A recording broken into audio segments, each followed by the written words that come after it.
Hi everyone, thanks for tuning into this session of Across the Curator's Desk. My name's Jeff Barker and I'm a curator here at the State Library of New South Wales. Today we're going to be having a look at the incredible papers that were collected by Arthur Moon while he was the senior medical officer at the Tamarkan prisoner of war camp. This is the same camp that was made famous in the movie Bridge Over the River Kwai. But before we start, I'd just like to acknowledge the traditional owners of the land on which the library has been built, the Gadigal people, and to pay my respects to elders past, present and emerging. Arthur Alexander Moon was the senior medical officer at the Tamarkan prisoner of war camp in Thailand. He was there from May 1943 up until December 1943, and the documents held by the library cover that period. There are a few other documents from later periods, but in the main, the documents relate to this period of time when Moon was the senior medical officer at Tamarkan. Before World War II, Moon was an obstetrician and gynecologist working in Macquarie Street, Sydney. He enlisted in the Australian Imperial Forces on the 24th of April 1940 and served in the Middle East as a member of the 2nd 4th Field Ambulance. In February 1942, Moon was sent to bolster Allied troops stationed in Java. He was accompanied by his good friend and probably one of Australia's more famous figures from World War II, Colonel Weary Dunlop. Unfortunately, they both arrived just before the Japanese invasion of Java, and when it fell in March, they became Japanese prisoners of war. They worked together at the hospital in Hintok, but Moon was moved afterwards to Tamarkan. Dunlop said of Moon, "We were told that one MO must go to Kubari Base Hospital, so after a brief discussion, Major Moon started to pack immediately. This is a serious loss, as Arthur has done magnificent work with the sick and is one of the most thoroughly loyal and capable souls living." When Moon arrived at the Tamarkan camp, the prisoners had been working 18 hours a day to build a bridge over the Mekong River, an event, as I mentioned before, made famous in the Bridge Over the River Kwai movie. The wooden bridge had been finished in February 1943, and Moon's arrival coincided with the finishing of the concrete version, which was completed in June.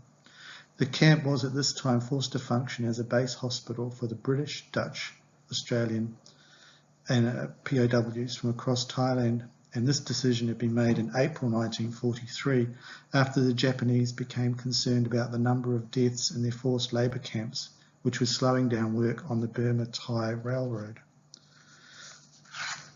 Moon was a senior medical officer at Tamarkan and took up his post on the 1st of May 1943. The camp was not a proper hospital and remained essentially unchanged from when the bamboo huts had served as quarters for the workers. Medical supplies were minimal and conditions harsh. Luckily, the camp under the command of Philip Tusi was well ordered and disciplined, and this went a long way to help with hygiene and the organisation of Moon's medical staff, mainly made up of enlisted soldiers. On the 3rd of May, the first party of sick men arrived by barge at Tamarkan, and after this, about 100 a day came. Many were delivered at night and left in the rice fields where the parties had to be sent out to find them. On arrival, they were stripped of their clothes, deloused and given jap happies, a piece of fabric worn as a loincloth. 2 weeks after the first arrivals, the medical supplies for the 1,500 men consisted of 4 aspirin tablets, 1 bottle of fruit salts, half a bottle of cough syrup, and a small amount of bandages. This is one of the documents in the Moon collection. It's a listing of soldiers who came into the hospital and were treated by Moon and the other orderlies there. In it you can see the serial number, you can see the name of the soldier, their rank is in this column in the middle, and you can also see their address and the ailment which they presented when they came in and the date. Moon was forced to use all his medical skills and ingenuity to overcome the almost unimaginable problems he faced in the camp. Bamboo whisks were used to remove the clotting agents from blood to enable blood transfusions, and ulcerating wounds were treated with medicine made from local plants. In his 1943 camp report, Tusi made the following entry. I watched a doctor at my camp, a certain A.A. Moon, an Australian gynaecologist, cut off the leg underneath a mosquito net with a local anaesthetic. His main tool was the cookhouse saw, admittedly sterilised and sharpened for the occasion. A month after Moon had arrived, conditions were improving slightly, and on the 8th of June, the hospital reached a new milestone, 3 days without a death. This image is of a magazine that was produced by the prisoners in the camp. There was a number of these produced, and obviously they were all hand done, hand coloured, so very rare. And they've only survived because they were buried in a tin along with Moon's other documents when he left Tamarkan. In December 1943, he was moved to Kwai, where he started working with Weary Donlop again, and later he was moved to Tamarkan.